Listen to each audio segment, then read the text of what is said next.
Estuve con ustedes por algunas semanas, pero estamos listos para una vez más dar ya llegando a la recta final de nuestro estudio sobre la carta de Efesios. Ha sido un viaje fascinante, es un viaje fascinante. Sin duda, si usted quiere saber qué es la iglesia, cómo la iglesia se maneja y cómo debe actuar, debe leer Efesios. Debe leer Efesios. Este pasaje que vamos a estudiar en esta noche es uno de los pasajes más conocidos de Efesios. La verdad, cuando estructuré hace mucho tiempo todo el sermón de toda la carta, pensé solamente esta porción verla en un solo sermón, en una sola noche. Sin embargo, a medida que iba acercándome más a este texto, me di cuenta que había mucho que estudiar, había mucho que escarbar. Y dije, no se puede esta sección tomar en un solo día, en un solo sermón. Así que estaremos unas cuantas semanas más en esta porción. Y así como es edificante para mí, espero que también lo sea para usted. Y la verdad es que Pablo, mientras más nos acercamos a la recta final de esta carta, como que la despedida también se hace más larga, ¿verdad? El apóstol Pablo tiene mucho que expresar y decirnos en estos textos finales. Y permítame hacer un pequeño recuento de lo que hemos venido enseñando sobre esta carta y de las tremendas bendiciones que el Señor nos dio, mis hermanos, a nuestro favor.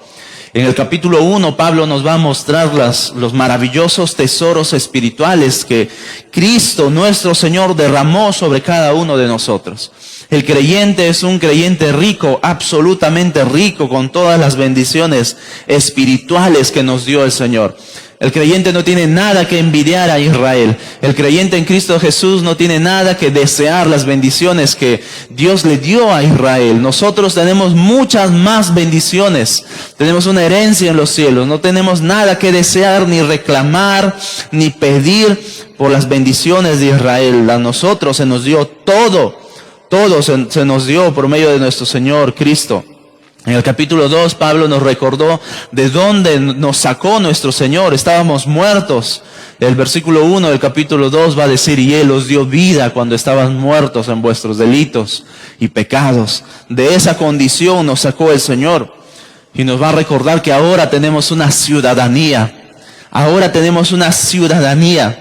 Una visa que es mucho mejor de la que cualquier otra nación en esta tierra. Tenemos una ciudadanía en la cual está guardada nuestro espacio, está guardado allí para que nosotros podamos llegar en algún momento y disfrutar de la compañía de nuestro Señor.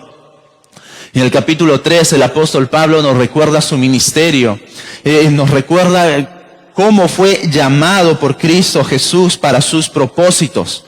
Esos propósitos sencillamente se resumen en el que nosotros estemos cimentados y arraigados en el amor de nuestro Señor Jesús. Pablo va a extender ese ministerio no sencillamente como una carga, sino va a hacerlo tan necesario para los creyentes, entendiendo que usted y yo debemos estar cimentados y arraigados de nuestro Señor Jesús. En el capítulo 4, el apóstol Pablo nos recuerda que Dios es el que ha establecido su iglesia. Y Él sabe cómo debe funcionar. Él sabe cómo debe proceder la iglesia ante diferentes situaciones. Porque Él lo ha creado, Él es el dueño. Él es la mente maestra. Es por eso que nuestro Señor ha dotado de hombres para que capaciten en el ministerio. Hombres y mujeres que sean capacitados para la obra del ministerio. Hombres y mujeres que vivan la palabra de Dios. Hombres y mujeres que no minimicen la palabra de Dios. Que no duden del poder de la palabra de Dios en ningún sentido. Que puedan entender que no hay nada que puede competir con la suficiencia y autoridad de la palabra de Dios. Porque la palabra de Dios es lo único que puede llevarnos a ser más como nuestro Señor Jesús. Va a decir en el versículo 14, 15 del capítulo 4, para llegar a ser como ese varón perfecto, nuestro Señor Jesús. Él es la estatura, Él es el modelo perfecto, Él es el estándar al que todo hombre y mujer debemos llegar, debemos desear ser, debemos aspirar a ser. como nuestro Señor Jesús. Allí es como nos recuerda que solamente nuestro Señor Jesús es la máxima autoridad de la iglesia, la cabeza de la iglesia. En el capítulo 5, Pablo nos recuerda cómo es que debe andar el creyente, sabiendo que ahora está insertado en la iglesia, ahora pertenece a la edificación de la iglesia. El creyente ahora debe andar en luz, el creyente ahora debe andar en amor, debe andar en sabiduría, sometiéndose unos a otros para poder vivir en armonía. La esposa debe someterse al esposo, el esposo debe amar a su esposa, el hijo debe obedecer y sujetarse a la autoridad de los padres no deben provocar a ira a sus hijos. El empleado o el esclavo, como utiliza el apóstol Pablo, debe sujetarse a la autoridad de sus amos. Y de la misma manera, los amos deben sujetarse sirviendo con amor, con respeto a sus empleados. Claro, eso es un gran ideal que la palabra de Dios nos pide y nos exige que nosotros podamos vivir. Todo esto es un deseo que nosotros debemos de tener porque somos controlados por el Espíritu Santo. Tenemos las facilidades de hacerlo ahora. No hay una gran cima que nos impida hacerlo. Podemos hacerlo, tenemos las facilidades para hacerlo.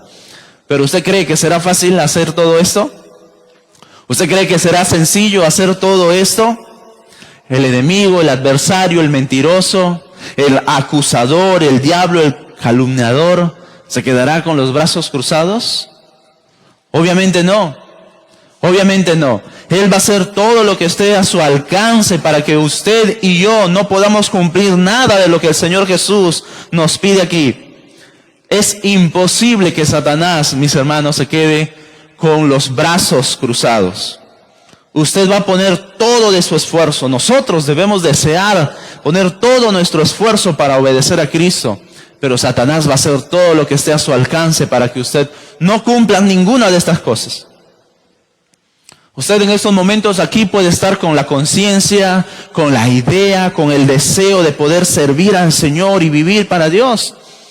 Claro que sí, eso debe ser nuestro mayor deseo, adorar y servir a nuestro Señor. Tenemos todos los recursos. Ya hemos visto que nuestro Dios ha puesto todos los recursos para que nosotros podamos adorarlo. Sin embargo, hay una batalla que ha iniciado. Hay una gran batalla espiritual en la cual el enemigo, Satanás, el adversario, el calumniador, no se va a quedar tranquilo. No se va a quedar tranquilo, mis hermanos. Y sí, usted está en una guerra espiritual. Como creyentes hemos entrado en una guerra espiritual.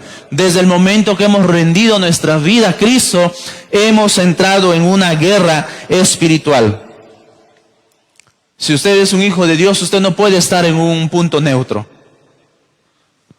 No puede usted estar en un punto neutro. Es blanco o negro, no gris. Es frío o caliente, no tibio. Está de un lado o al otro lado. Usted es parte del ejército de Cristo o sencillamente va a intentar jugar a ser del ejército del enemigo. No puede usted tomar la decisión, no, yo me voy a quedar aquí, no estoy ni para allá ni para aquí. No, para nada, mis hermanos. No hay un tercer punto, no hay un punto neutro para el creyente. La realidad es clara, una vez más, permítame repetirlo, nos encontramos en una batalla espiritual. Nos encontramos en una batalla espiritual. Y esto no es algo menos, esto no es algo que podamos minimizar. No es algo nosotros que podamos obviar, tenemos que tomar esto con mucha seriedad. Desde el momento que usted rindió su vida a Cristo, una batalla espiritual se levantó para que usted pueda desobedecer, pueda hacer todo. Satanás pone todo de su esfuerzo para que usted no obedezca a Dios. Y de repente usted se está preguntando, hermano, si lo pone así, bueno, de repente no sé de qué lado estoy. Mi posición como que no lo sé. Bueno, vengo todos los días a la iglesia, eso dice algo. Hago esto para la iglesia, eso de repente dice algo, de repente es un punto a favor para que esté de parte de Dios. Bueno, permítame hacerle unas cuantas preguntas. O primeramente hacerle esta afirmación. Primero, usted es parte del ejército de Dios si ha rendido su vida a Dios. Eso es lo primero. Quiero que lo tenga muy bien en claro usted esto en su mente. Si usted es un hijo de Dios, usted está del lado correcto, está del equipo correcto, usted está del equipo ganador. Eso es lo primero que debemos entender. Si usted rindió su vida a Cristo, está en el equipo correcto. Segundo, si usted está en el equipo incorrecto, usted está en el equipo incorrecto si no ha depositado su fe en Cristo Jesús, si no ha rendido su vida. Por lo tanto, automáticamente eso lo hace estar en el lado equivocado, en el lado perdedor, en el lado perdedor, en el lado que siempre va a perder. Y tercero, aquí podemos encontrar a un tercer grupo, que siendo del equipo ganador, que siendo del equipo victorioso, intenta jugar para el equipo perdedor. Esto es lo más sorprendente. Siendo del equipo ganador, perteneciendo al equipo victorioso, intenta jugar para el equipo perdedor. Una especie de infiltrado allí. Sencillamente. Es más, estas personas ni siquiera usan las herramientas y las armas que Dios ha puesto a su disposición para vivir conforme al equipo al que pertenece. Se engañan a sí mismos.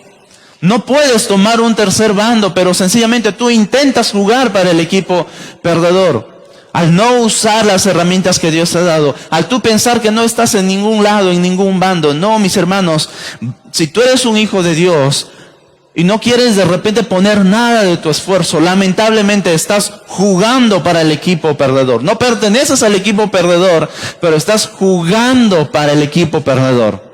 Estás haciendo todo lo posible para tú pertenecer allí cuando ya no perteneces. Como dijo alguien, un cristiano que deja de tener luchas en contra del mundo, la carne y el diablo, es un cristiano que ha caído en el pecado o en la complacencia. Un cristiano que no tiene conflicto es un cristiano que ha retrocedido en la batalla y ha dejado su puesto en las primeras filas del servicio. Sencillamente, así de fácil. Si usted de repente es un creyente, mira, estoy tan tranquilo acá, no se me viene nada. Mis hermanos, es que es aquellos creyentes que están tibios, el que Satanás no tiene que hacer nada más. Así les gusta tener, que no puedan poner sus talentos o dones al servicio de la iglesia. No quieren estar involucrados en servir a Dios. Se mantienen al margen. No quieren tener comunión con otros creyentes. Porque sencillamente es que así es mi carácter, es que así soy yo. Y se mantienen al margen. No, mis hermanos, muchas de estas cosas son puestas sencillamente por el enemigo para tenerte en un estado de tibieza espiritual. En un estado en el cual tú puedas estar en un punto neutro, pensando que estás bien allí, pero es el lado equivocado. Y si tú estás pensando que yo no hago nada malo aquí, que estoy tranquilo, déjame decirte que sencillamente estás jugando para el enemigo. Puede que has caído en el pecado, puede que estés en la complacencia de tu pecado, que ni siquiera tienes un poco de conciencia de las cosas que haces en contra de Dios. Pero si estamos hablando de la iglesia acá en la carta de Efesios, Pablo nos está impulsando a que nosotros podamos tener una vida de iglesia, una vida en la cual podamos compartir unos con otros como hijos de Dios. Ya nos ha dado nuestro Señor todas las bendiciones espirituales, personales. Ahora nos pide que podamos ponerlo en servicio de Cristo para la edificación del cuerpo de la iglesia.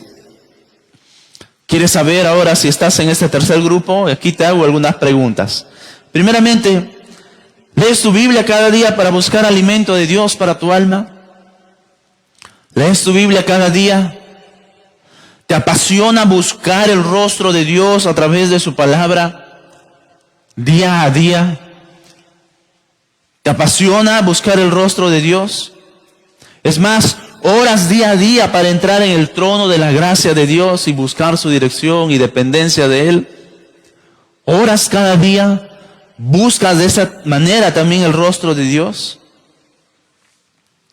Otro, ¿te alegra el habitar y vivir en armonía con los demás hermanos. Te alegra el poder estar con los demás hermanos. Por fin llega el fin de semana, voy a poder ver a mis demás hermanos, voy a poder saludarlos, voy a poder abrazarlos, voy a poder preguntarlos cómo están, voy a poder ayudar en alguna manera, de repente orando por él. No tengo nada más que dar, pero sí mis palabras de oración para aquel hermano. O de repente no eres una persona que está muy activa en ese sentido, pero te gusta estar en la casa del Señor. Te gusta disfrutar de la comunión de los demás. Otro, te regocija escuchar la palabra de Dios. Te deleitas escuchando la palabra de Dios, independientemente de quién esté aquí al frente. Independientemente de quién esté aquí. Cualquier persona que ha sido puesta en este lugar para compartir la palabra de Dios, te deleitas escuchando la palabra del Señor, o sencillamente tu comportamiento, tu actitud es, ay, otra vez este hermano, ay Señor, ¿qué hago con esto? Mira, yo he venido con las ganas, pero ya me mató. Yo quise con toda la intención venir y escuchar al pastor, pero termino escuchando aquí a este hermano. No, pues. Otro, ¿estás dispuesto a apoyar de alguna manera a tu hermano o a tu hermana? Con oración, como mencioné anteriormente, con unas palabras de ánimo. O quizás tú no tengas las mayores palabras de sabiduría, pero solo con el simple hecho de escucharlo. Con el sencillo hecho de poder escuchar a la persona, que quizás tiene tanta carga en su corazón y quiere soltar sus palabras, quiere soltar su dolor, y allí estás tú. Hermano, hermana, gracias por la confianza que tienes. Voy a orar por ti. No tienes quizás las palabras más precisas para aquellos momentos, pero lo más valioso, como dijo el apóstol Pedro, no tengo plata ni oro, pero sí tengo a un Dios todopoderoso. O quizás un poquito más fuerte. De repente crees que no necesitas de Dios. Crees que no necesitas a Dios en tu vida. Si alguna de tus respuestas ha sido sí o no a alguna de estas preguntas que te acabo de mencionar, bueno, por allí ve viendo en qué bando estás. Ve observando en qué bando te encuentras. En un punto del ejército de nuestro Señor, del lado correcto, del bando victorioso o del bando perdedor, o sencillamente piensas jugar allí en el lado neutro. No hay algo más repugnante para Dios que la tibieza espiritual. No hay algo más repugnante para Dios que la tibieza espiritual, y Él lo va a declarar en Apocalipsis. Va a decir esto, capítulo 3. Yo conozco tus obras, que ni eres frío ni caliente. Ojalá fueses frío o caliente, pero por cuanto eres tibio y no frío ni caliente, te vomitaré de mi boca, porque tú dices, yo soy rico y me he enriquecido y ninguna cosa tengo necesidad, y no sabes que tú eres un desventurado, miserable, pobre, ciego y desnudo. Jesús le está diciendo eso a una iglesia. Imagínese usted. El problema de la tibieza espiritual es que podemos creer que no necesitamos de Dios en nuestras vidas. Ese es el gran problema de la tibieza espiritual. Para aquellos creyentes que quieren mantenerse ahí en el estado neutro. No, es que yo mejor estoy tranquilo. Eso es decirle a Dios, yo no necesito de ti. Creemos tenerlo todo, creemos poderlo hacer cualquier cosa con nuestras propias fuerzas. Sencillamente no creemos que somos autosuficientes, mis hermanos. Y eso es lo que condena a nuestro Señor a esta iglesia. Eso es lo que le está reprochando el Señor a esta iglesia. Tú dices que lo tienes todo, pero eres un desventurado, eres un miserable, eres un pobre, ciego y desnudo, no tienes nada. Se puede observar cómo nuestro Señor es tan claro con esto de la tibieza espiritual en los creyentes. Y la verdad es que para que podamos nosotros entrar en esta batalla, debemos declarar rendición. Debemos declarar rendición, debemos de levantar nuestra bandera de rendición. Y es allí donde podemos encontrar fuerzas de parte de nuestro Señor. Es allí donde podemos encontrar el socorro de nuestro Señor. Eso es lo que Pablo va a decir en 1 Corintios 12, por lo cual, por amor a Cristo, me gozo en las debilidades, en afrentas, en necesidades, en persecuciones, en angustias. Porque cuando soy débil, entonces soy fuerte. Cuando el creyente reconoce su insuficiencia, cuando el creyente reconoce que no puede hacer todo con sus propias fuerzas, es allí en donde es realmente fuerte. ¿Por qué? Porque es allí donde el grande y poderoso va en ayuda. Es allí que nuestro Señor, que es todopoderoso, va en ayuda hacia sus hijos. Esta última frase puede ser aplicada en cualquier área que el apóstol Pablo está mencionando aquí. Pero cuando soy débil, entonces soy fuerte. Cualquier hombre, cualquier mujer que declara su rendición espiritual delante de Cristo es socorrido por Él. Y permítame decir esto muy claro, usted no va a ganar una sola batalla. Desde ahora les digo, que hermano me está diciendo pero que estoy en una batalla, pero ahora me dice que no voy a ganar ni una. Sí, usted no va a ganar ninguna sola batalla.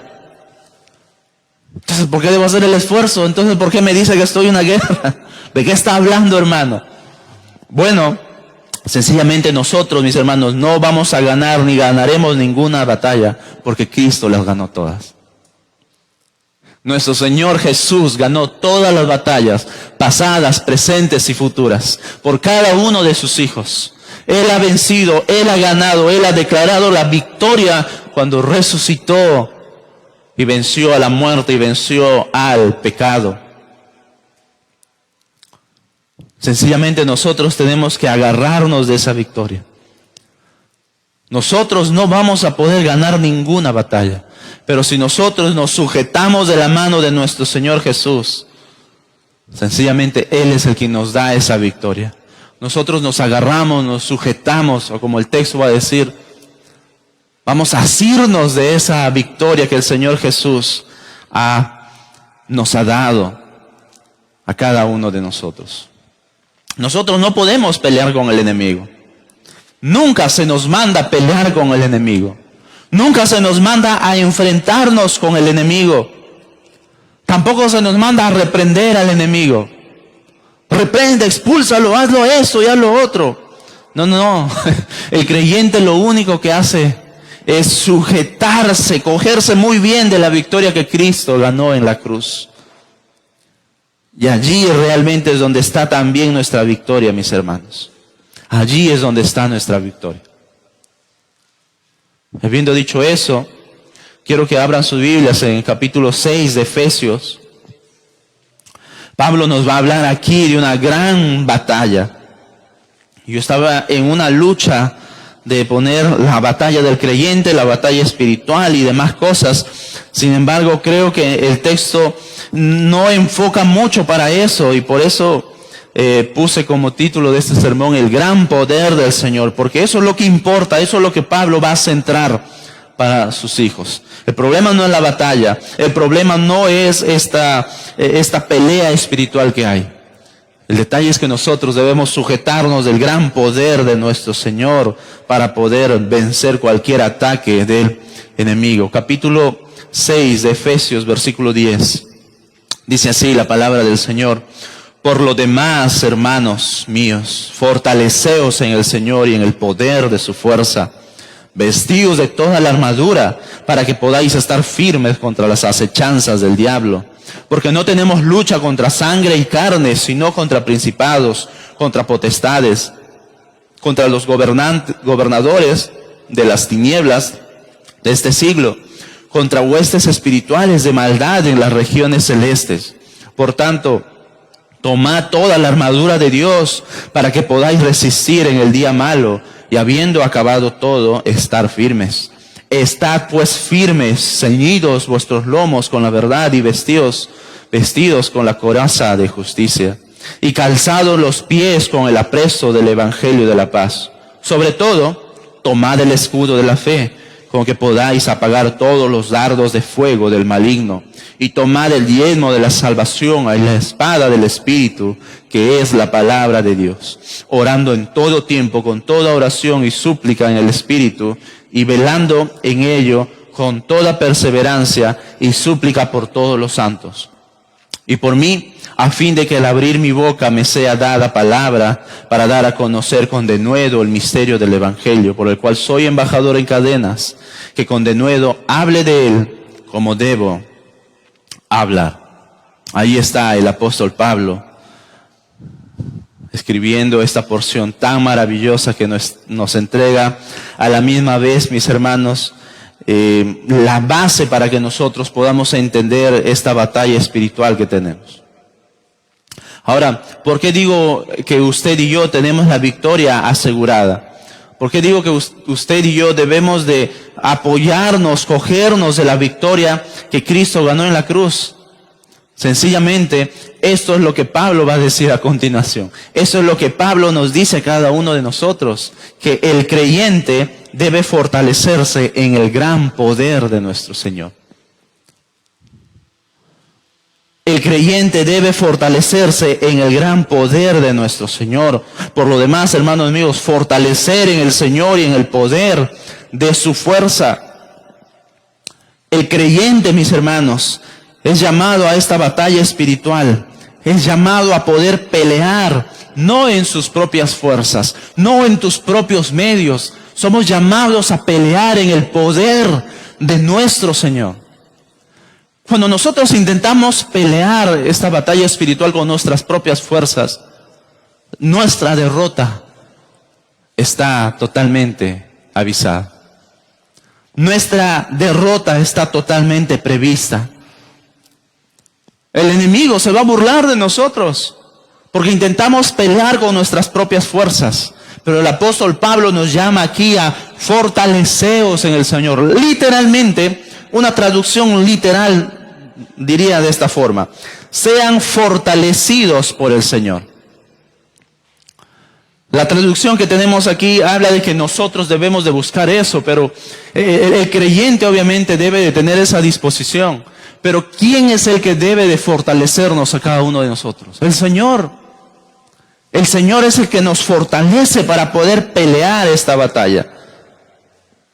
La fortaleza que necesitamos, la fuerza que necesitamos, no brota de nosotros mismos. Brota de nuestro Señor. Brota de nuestro Señor.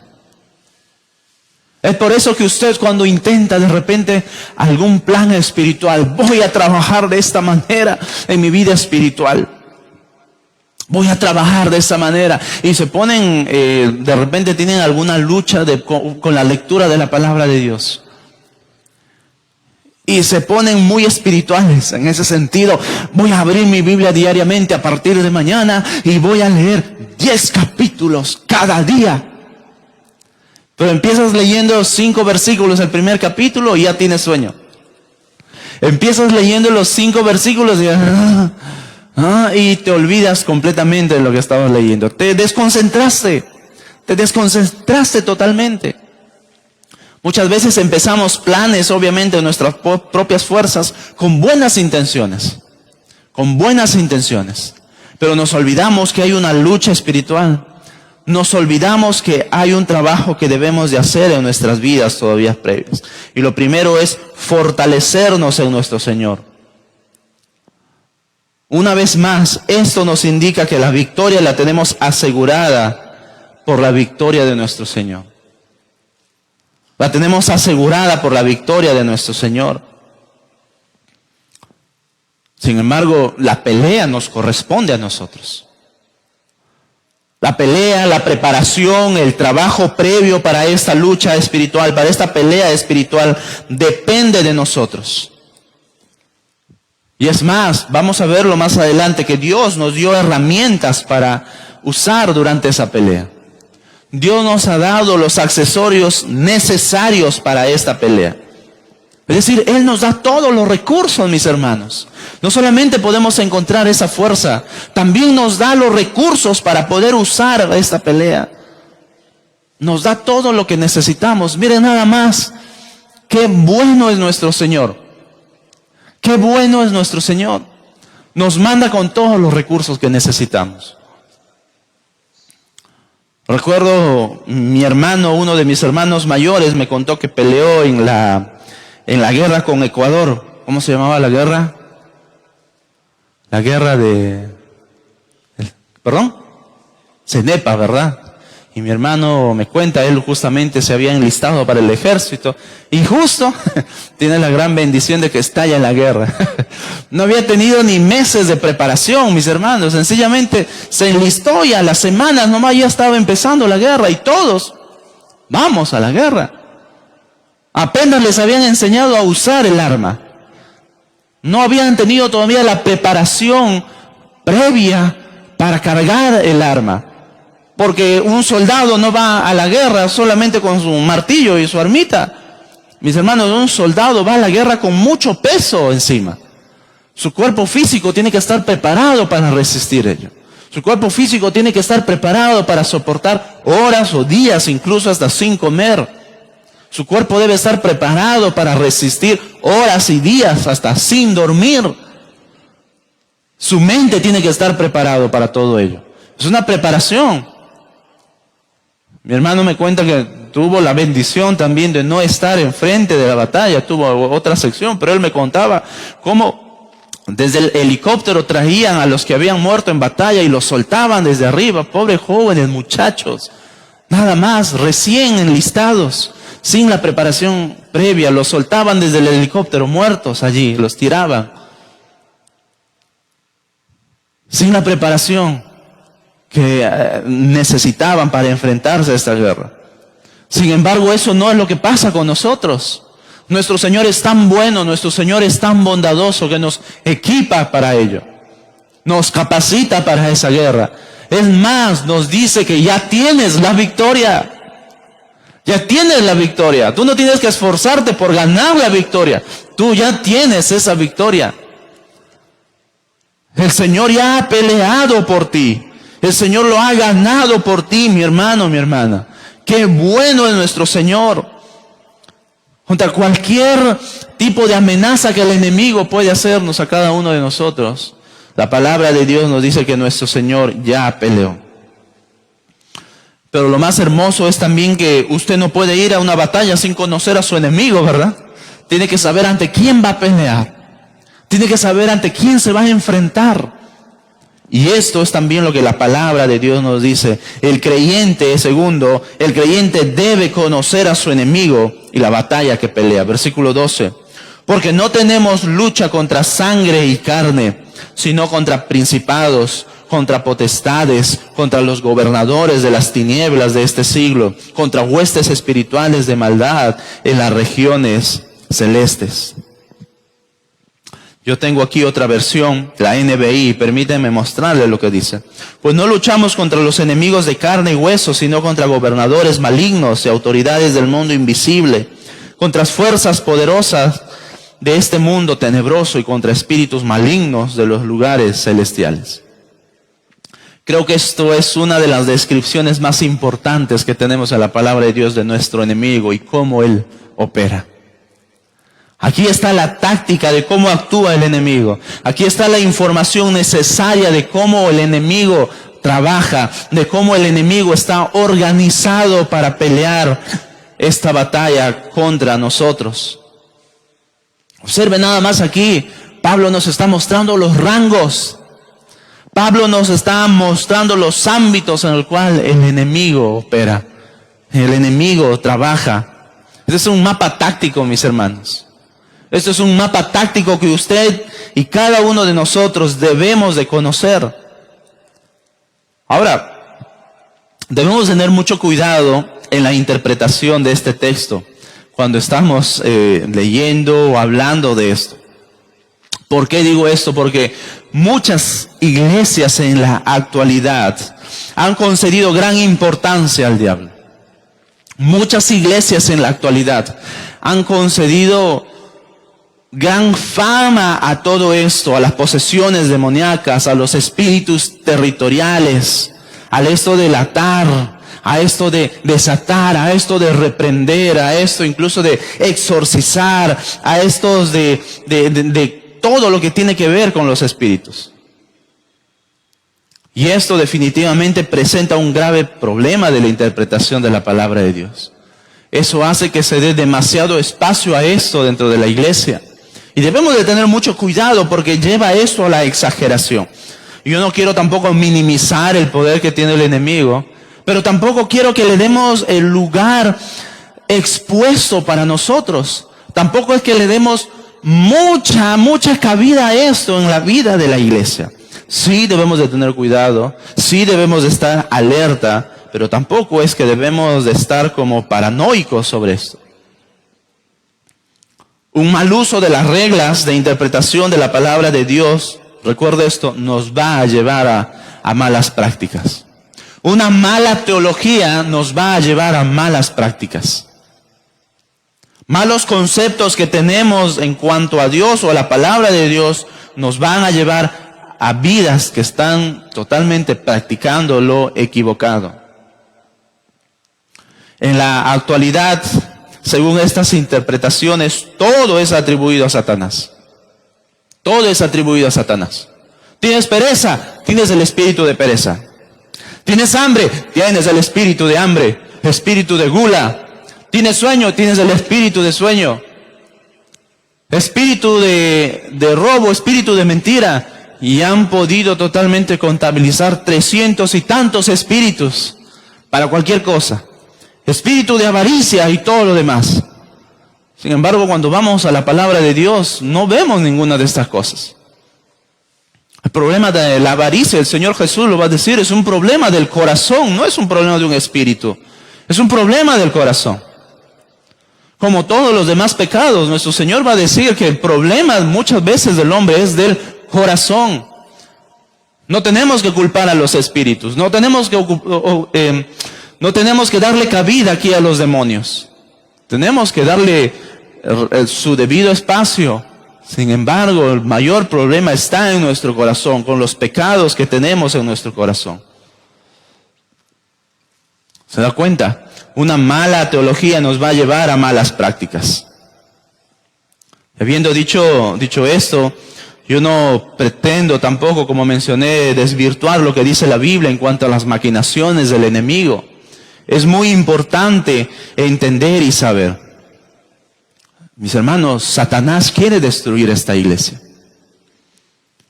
Satanás quiere destruir esta iglesia como todas las demás iglesias. Y se va a aprovechar no de espíritu, se va a aprovechar de tus pecados. Se va a aprovechar de tus debilidades para dividir a esta iglesia. Se va a aprovechar de tus pecados para que tú puedas ser parte de la división de esta iglesia y también de la destrucción de esta iglesia como de las demás cosas. Lo que Satanás va a hacer es usar tu debilidad. Lo que Satanás va a hacer es usar tu debilidad al chisme, tu debilidad al pecado de la murmuración, tu debilidad al pecado de la avaricia, tu debilidad al pecado de la lujuria, de la codicia, de la fornicación, de la mentira, de la envidia y demás cosas. Él va a usar esas debilidades que tienes, esos pecados que tú muchas veces practicas en lo privado, en lo oculto. Él va a hacer todo lo posible para que la falta de perdón que hay en tu corazón sea expuesta. Él va a hacer todo lo posible para que no haya gracia y restauración en el pueblo de Dios para con los hermanos. Y van a ser rápidos en apuntarte, van a ser rápidos en echarte la culpa, van a ser rápidos en desacreditarte y no darte restauración, no darte perdón, no darte amor, no darte gracia. Porque es más fácil culpar, es más fácil derribar, es más fácil apuntar, separar y apartar que restaurar y perdonar. Satanás va a usar todo esto para que esta iglesia sea dividida, pisoteada, destruida. Satanás va a usar tus debilidades, mis hermanos. Él conoce de qué pie cojeas. Él no es omnisciente, Él no lo sabe todo. Pero Él tiene millones y miles de demonios. Él tiene millones y miles de soldados alrededor de todo el mundo que están dispuestos a poder observarte. Están dispuestos a poder mirarte lo que haces. para que ellos puedan usar esas debilidades en contra tuyas, para que ellos puedan usar esas debilidades y ponértela ahí en bandeja. Él va a usar tu debilidad a la mentira, para que Él pueda crear situaciones en las cuales tú puedas mentir. Él va a usar situaciones de cualquier otra cosa, se va a aprovechar de situaciones en tu vida o de necesidad económica para que Él pueda tentarte con el robo. Para que Él pueda tentarte con la lujuria, con la mentira, con la fornicación, con la pornografía, con la masturbación, con la codicia y con todo lo demás. Él va a usar cada una de estas cosas, mis hermanos, porque a Él le encanta dividir y destruir vidas. Le encanta dividir y pisotear y destruir a sus enemigos. Nosotros somos sus enemigos para ellos. Y para nosotros ellos son nuestro enemigo.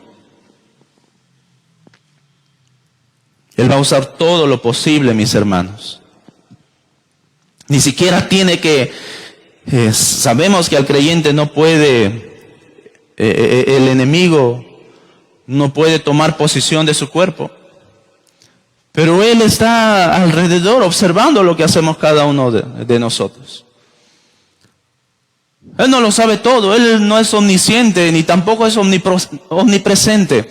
No está en todos lados, sin embargo tiene cientos de personas que están atentos a cada uno de nosotros. Sabe y domina todo esto. Sabe tentarte, sabe cómo hacerlo para que puedas caer en aquellas situaciones. Joven, señorita, sabe cómo tentarte para que a partir de tu aparente soledad, para que a partir de tu aparente necesidad de compañía puedas buscar cualquier otra cosa rápido y fácil y sencillo y ponértelo ahí al servicio. Sabe cómo hacerte sentirte miserable para que puedas buscar otras cosas en este mundo y lejos de Dios. Mi hermano, esposo, esposa, el enemigo, Satanás y su ejército están observando tu matrimonio. Escuchan y saben tus problemas, escuchan y saben tus debilidades y preparan tentaciones para que tu matrimonio se hunda, se divide y se destruya. Y todo va en caída de dominó, en efecto dominó. Tu familia es destruida, tus hijos es destruido, todo lo que has construido por años es destruido. Ellos no tienen poder de tocarte, ellos no tienen poder de hacer algo totalmente en contra de tu cuerpo, ellos no tienen nada de eso, pero sencillamente son expertos preparando sus tentaciones a partir de tus debilidades, a partir de tus pecados. Y por eso es que la responsabilidad sencillamente la tienes tú. Tú eres el que peca, tú eres el que desobedece. Tú eres el que desobedece a Dios y por ende nosotros, cada uno, somos responsables. Satanás y el enemigo están en todo el mundo y operan sistemáticamente. Operan sistemáticamente para que podamos desobedecer a Dios. Y una vez más, yo no me considero un conspiranoico por si acaso. ¿Sí? No me considero alguien que está viendo a Satanás en cualquier lado y caminando por allá y ve algo, Satanás, Satanás, por aquí te reprendo, Satanás, Satanás. No. Eso no debe ser la actitud de un creyente, para nada, mis hermanos. Solo digo que debemos, como soldados que somos, estar alertas al ataque del enemigo que está en constante ataque hacia nosotros. Debemos marchar como esos soldados que somos. Nuestra batalla, mis hermanos, nuestra batalla no es con tu hermano. Nuestra batalla no es con tu hermana. Nuestra batalla no es contra ese hermano que por situaciones de la vida habló mal de ti. No es contra ese hermano que no te cae bien. No es contra ese fulano. No es con nosotros. Nuestra batalla no debemos invertir tiempo en nosotros. Somos expertos muchas veces peleando entre nosotros mismos. La batalla es espiritual. Satanás se va a aprovechar incluso de esos, pero tú debes saber y estar atento a qué batallas pelear. Qué batallas realmente tienes que tener en cuenta de pelear. Algunas cosas pueden ser distracciones y otras cosas que tenemos que tener muy en claro es que el enemigo siempre está acechando. Y por eso Pablo va a decir, versículo 12, porque no tenemos lucha contra sangre y carne, sino contra todo lo que Satanás tiene en las huestes espirituales, en los diferentes ámbitos que él ataca. Y este enemigo debe ser resistido. ¿Cómo? Pablo también nos va a decir de la siguiente manera: el creyente debe vestirse de la armadura de Dios. Versículo 11, por si acaso no me olvidé de ese pasaje. Sencillamente decidí unirlo al 11 y al 13, que van a reforzar la idea que Pablo está diciendo. Revestidos, versículo 11, vestidos de toda la armadura de Dios para que podáis estar firmes contra las acechanzas del diablo. Por tanto, tomad toda la armadura de Dios para que podáis resistir en el día malo, y habiendo acabado todo, estad firmes.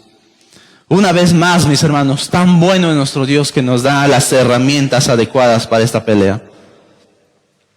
Pablo está escribiendo esta carta muy probablemente en arresto, y él está observando a un soldado romano al quien está todo el día,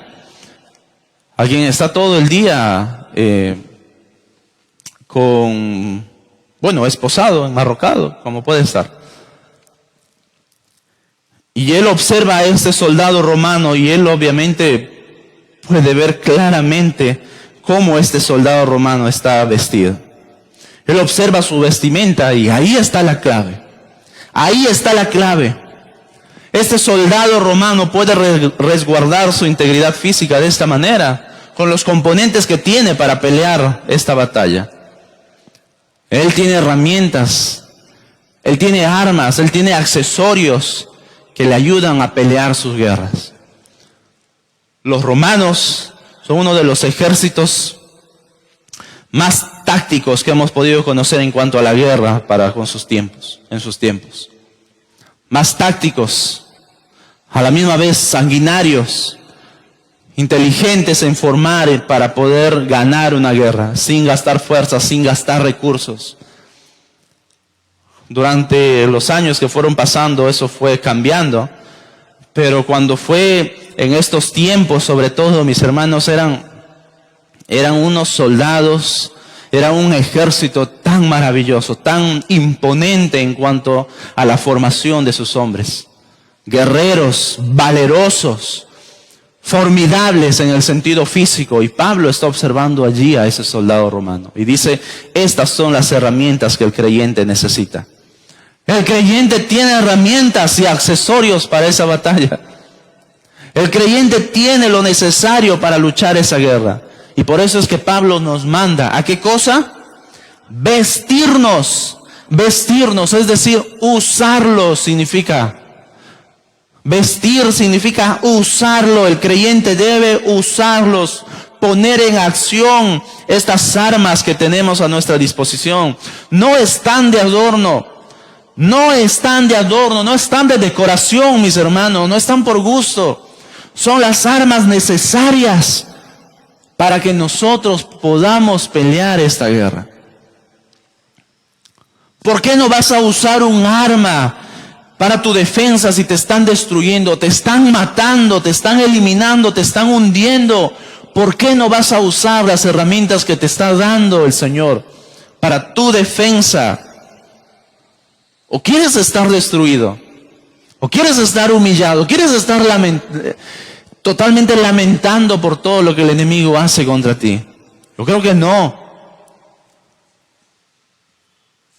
Pablo a continuación nos da esas razones del por qué debemos de usar estas herramientas. Sencillo, versículo 11 y versículo 13 van a repetir la misma idea para que podáis estar, ¿qué cosa? Firmes contra las acechanzas del diablo. Versículo 13, para que podáis resistir el día malo y habiendo acabado todo, estar firmes. Ahí está el propósito de por qué debemos resistir, de por qué debemos de vestirnos y fortalecernos en el Señor, para estar firmes, para estar parados, para estar completamente atentos para el mandato de nuestro Señor. Dije hace un momento que Satanás va a querer destruirlo. Eso es destruir la iglesia. Eso va a ser con todo esfuerzo. Pero la verdad es que también las puertas del Hades no van a prevalecer con la fuerza y el poder que tiene la iglesia. Pero Satanás se va a encargar de todo lo posible, mis hermanos, hasta donde pueda para afectar una iglesia. Una iglesia nosotros, no hablo de este edificio de 4 paredes. La iglesia debe estar firme, puesto en pie, resistiendo las acechanzas del enemigo. Unidos, juntos, peleando en una fila. Un frente, tenemos un enemigo. Allá está adelante, no está a nuestro costado. No podemos pelear entre nosotros mismos, no podemos meternos a espadazos entre nosotros mismos. Debemos de poner nuestra mirada hacia adelante, el enemigo, para estar firmes. Y esto me hace recordar este precioso himno, ¿verdad? Que nos recuerda realmente qué es lo que debemos hacer como creyentes, firmes hacia adelante.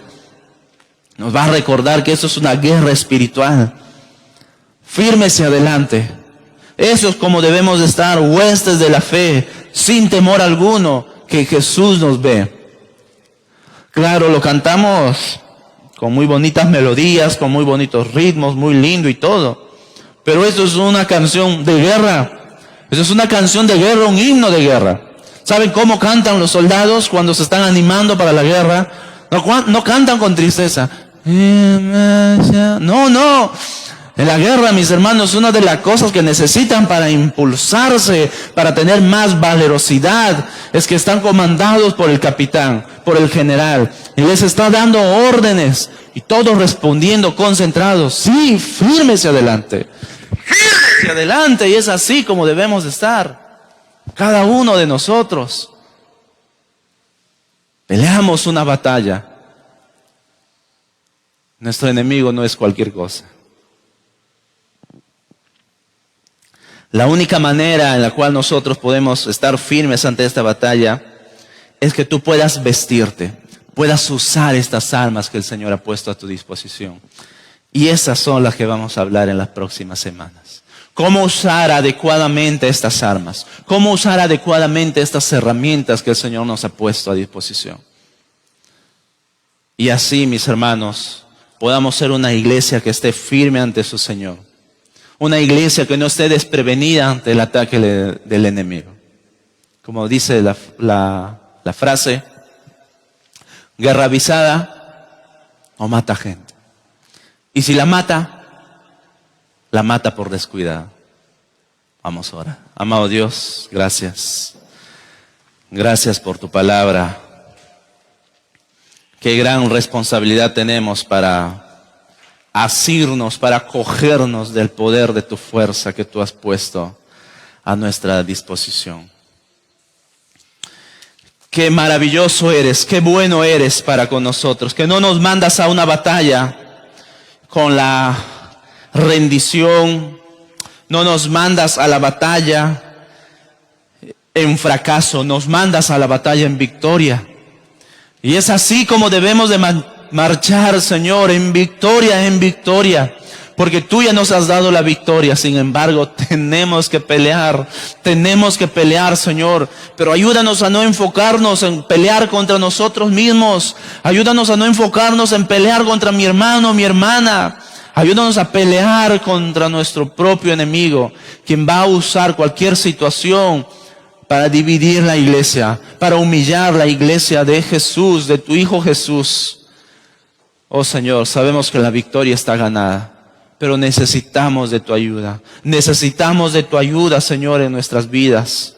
Ayúdanos a usar correctamente las armas que tú nos has dado y que estaremos aprendiendo, conociéndolas tal vez durante estas semanas. Ayuda a mis hermanos que de repente están pensando que estar en un punto neutro está bien, pero no, Señor. Estar en un punto neutro es jugar para el enemigo. Por lo tanto, es estar en el bando equivocado. Es estar en el equipo perdedor. Es estar, Señor, en el lado del equipo que está derrotado, vencido y destruido. Nosotros ya estamos. Nos has llamado victoriosos porque tú has vencido. Y ayúdanos a poder disfrutar estas grandes verdades. Aquellos hermanos o amigos que nos visitan, que están viviendo de esta manera. Ayúdalos a ver esta gran victoria como algo maravilloso para sus vidas, para ponerle fin, Señor, a la esclavitud del pecado a la que están. Quizás en murmuración, quizás en chismes, en mentiras, en robos, en adulterio, en fornicación. Oh Señor, líbralos de este pecado, líbralos de cada uno de estos pecados y muéstrale la victoria que solamente podemos tener en tu Hijo Jesús. Gracias por este tiempo, en tu nombre oramos. Amén. Que el Señor lo bendiga, hermanos.